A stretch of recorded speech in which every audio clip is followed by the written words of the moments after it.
তাদের কাজ আছে, কিন্তু তা সত্ত্বেও যে যে জেলায় প্রতিবার যারা যান এবং দেখে রাখেন তাদেরকেও বলবো, লোকাল যারা জনপ্রতিনিধি আছেন তাদের নিয়ে ডিএমকে কোঅপারেশন করুন, ভিডিওদের কোঅপারেশন করুন, পুলিশদের কোঅপারেশন করুন। আমি বেশি পেলাম না, ও বেশি পেলে ওইটা দেখার টাইম এখন নয়। মানুষকে সাহায্য করতে হবে, কোনো অভিযোগ আমি কারোর বিরুদ্ধে শুনতে চাই না। আর দুই হচ্ছে, মিডিয়াকেও বলবো পজিটিভ রোল প্লে করতে, অযথা আতঙ্ক ছড়াবেন না, চেষ্টা করবেন মানুষের পাশে থাকতে। কখনো কখনো দায়বদ্ধতা, সমাজের দায়বদ্ধতা আমাদের ঘাড়ে এসে পড়ে, যখন মানুষকে বিপদে না পেলে মানুষের ব্যাপারটা বুঝতে হয়। যদি আপনাদের কাছেও কোনো ইনফরমেশন থাকে, আপনারা দয়া করে অ্যাডভান্স জেলার ডিএমদের দেখে নিন, ধরে নিন, বা এসপিদের জানিয়ে দিন। ডিআর এসপিদেরও বলবো ইনফরমেশনগুলো দিয়ে ক্রস চেক করুন। আমাদের এখানেও সরাসরি মুখ্যমন্ত্রী যে পোর্টাল আছে সেখানেও আপনারা জানাতে পারেন, রেগুলার একটা বলো মনিটরিং করতে। আর কৃষকদের আমি বলবো, আপনারা যে টাকাটা পাবেন এবছরে আমরা খুব শিগগিরই দিতে শুরু করব, কিন্তু জমি যাদের জলের তলায় ডুবে যাবে তারা চিন্তা করবেন না, তাদের জন্য ইন্স্যুরেন্স করা আছে।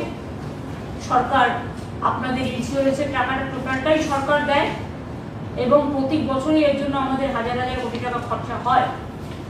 সেটা আমাদের দায়বদ্ধতা আছে সামাজিক, সেটা আমরা করব। শস্য ভাণ্ডার এবং কৃষক ভাণ্ডার যদি না বাঁচে তাহলে মানুষ না খেতে পেয়ে মারা যাবে।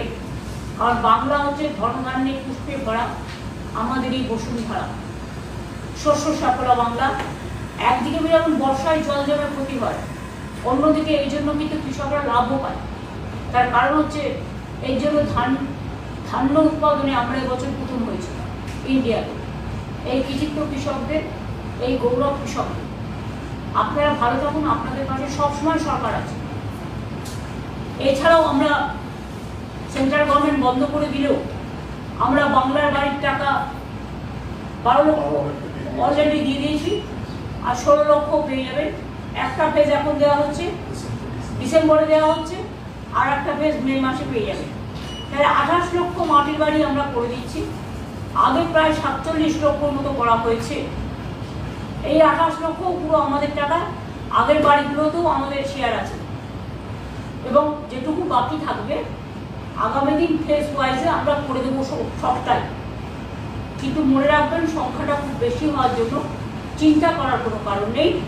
আমরা 3-4 বছরের মধ্যে সবারটাই কমপ্লিট করে দিতে পারবো বলে আমার আশা, আমার প্রত্যাশা।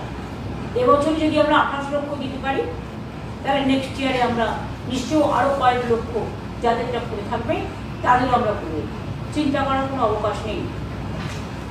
আর রাস্তাঘাটগুলো এ সময় কোনো ভারী গাড়ি যেন গ্রামীণ রাস্তা দিয়ে পার না হয়, ওদের কোনো সময় পার করতে দিই না যে গ্রামীণ রাস্তাগুলো আমরা পথশ্রী প্রকল্পে করি। কিন্তু তা সত্ত্বেও কিছু লোকাল ইন্টারেস্টের জন্য কিছু লোক ঢুকিয়ে দেয়, ফলে আমার রাস্তাগুলো ভেঙে যায়।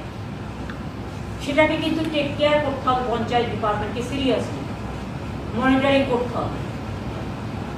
এবং